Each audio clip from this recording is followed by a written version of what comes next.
প্রিয় চাকরি প্রার্থী ভাই বোনেরা, আসসালামু আলাইকুম। বরাবরের মতো আজও আপনাদের মাঝে উপস্থিত হয়েছি গুরুত্বপূর্ণ একটি ভিডিও নিয়ে।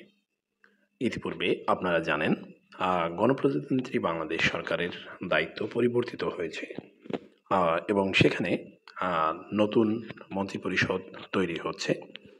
আর অর্থাৎ অন্তর্বর্তীকালীন যে সরকার তারা দায়িত্ব গ্রহণ করেছেন এবং সেখানে ১৭ জন উপদেষ্টা রয়েছেন। প্রধান উপদেষ্টা হিসেবে রয়েছেন ডক্টর মোহাম্মদ ইউনূস। তো আমরা আজকের গুরুত্বপূর্ণ ভিডিওটিতে দেখে নেব কে কোন মন্ত্রণালয় বা বিভাগের দায়িত্ব পেলেন।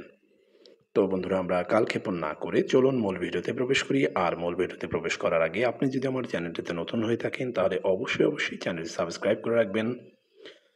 আর যদি আপনি ইতিপূর্বে সাবস্ক্রাইব করে থাকেন, আপনাকে অসংখ্য ধন্যবাদ জানিয়ে আজকের এই গুরুত্বপূর্ণ ভিডিওটি শুরু করতে যাচ্ছি।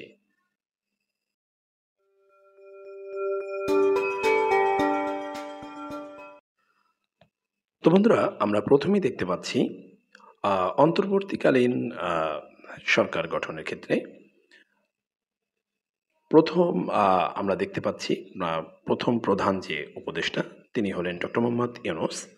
তার দায়িত্বপ্রাপ্ত মন্ত্রণালয় ও বিভাগ তিনি রয়েছেন মন্ত্রিপরিষদ বিভাগ, ২ নম্বরে রয়েছেন প্রতিরক্ষা মন্ত্রণালয়, ৩ নম্বরে সশস্ত্র বাহিনী বিভাগ, ৪ নম্বরে রয়েছেন শিক্ষা মন্ত্রণালয়, ৫ নম্বর সড়ক পরিবহন ও সেতু মন্ত্রণালয়, ৬ নম্বর খাদ্য মন্ত্রণালয়, ৭ নম্বর গৃহায়ন ও গণপূর্ত মন্ত্রণালয়, ৮ নম্বরে রয়েছেন ভূমি মন্ত্রণালয়, ৯ নম্বরে রয়েছেন বস্ত্র ও পাট মন্ত্রণালয়, ১০ নম্বরে কৃষি মন্ত্রণালয়, ১১ নম্বরে রয়েছেন বিজ্ঞান ও প্রযুক্তি মন্ত্রণালয়, ১২ নম্বরে রেলপথ মন্ত্রণালয়, ১৩ নম্বরে রয়েছেন জনপ্রশাসন মন্ত্রণালয়, ১৪ নম্বরে বিদ্যুৎ জ্বালানি ও খনিজ সম্পদ মন্ত্রণালয়, ১৫ নম্বর নৌ পরিবহন মন্ত্রণালয়, ১৬ নম্বরে রয়েছে প্রাণী সম্পদ মন্ত্রণালয়, ১৭ নম্বরে রয়েছে মহিলা ও শিশু বিষয়ক মন্ত্রণালয়, ১৮ নম্বর দুর্যোগ ব্যবস্থাপনা ও ত্রাণ মন্ত্রণালয়, ১৯ নম্বর তথ্য ও সম্প্রচার মন্ত্রণালয়, ২০ নম্বরে রয়েছেন প্রবাসী কল্যাণ ও বৈদেশিক কর্মসংস্থান মন্ত্রণালয়,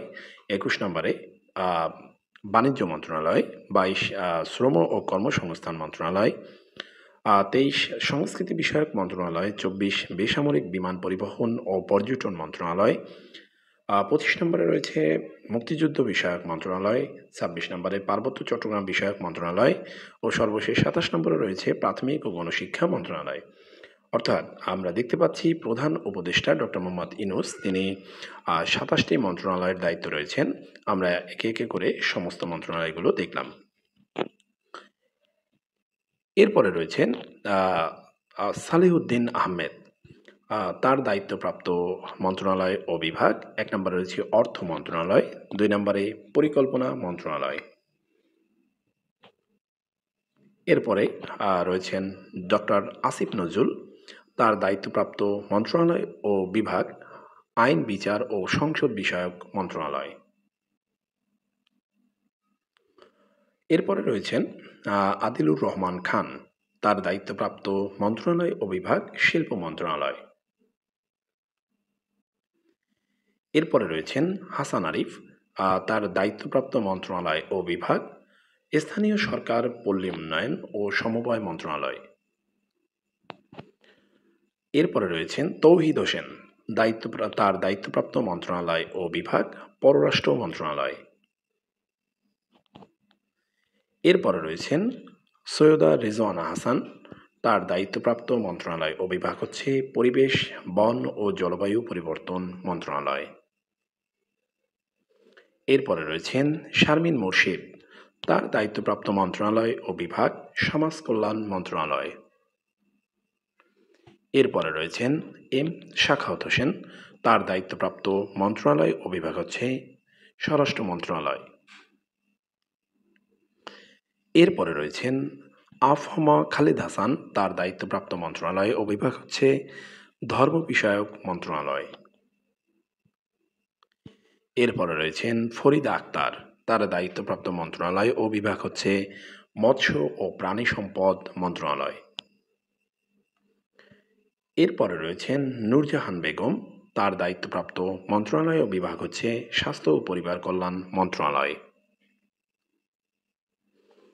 এরপরে রয়েছেন মোহাম্মদ নাহিদ ইসলাম, তার দায়িত্বপ্রাপ্ত মন্ত্রণালয় ও বিভাগ হচ্ছে ডাক, টেলিযোগাযোগ ও তথ্য প্রযুক্তি মন্ত্রণালয়। আমরা সর্বশেষ দেখতে পাচ্ছি আসিফ মাহমুদ সজীব ভুঁইয়া, তার দায়িত্বপ্রাপ্ত মন্ত্রণালয় ও বিভাগ যুব ও ক্রীড়া মন্ত্রণালয়। তো বন্ধুরা, এই ছিল আজকের এই গুরুত্বপূর্ণ ভিডিওটি কেমন লেগেছে অবশ্যই কমেন্ট সেকশনে জানাতে ভুলবেন না। সেই সাথে আপনি আপনার গুরুত্বপূর্ণ মতামতকে তুলে ধরতে পারেন কমেন্ট সেকশনে। তো বন্ধুরা, আজ আর নয়, আবারও আপনাদের মাঝে উপস্থিত হব নতুন কোনো ভিডিও নিয়ে। সেই পর্যন্ত সকলে ভালো থাকুন, সুস্থ থাকুন। আসসালামু আলাইকুম।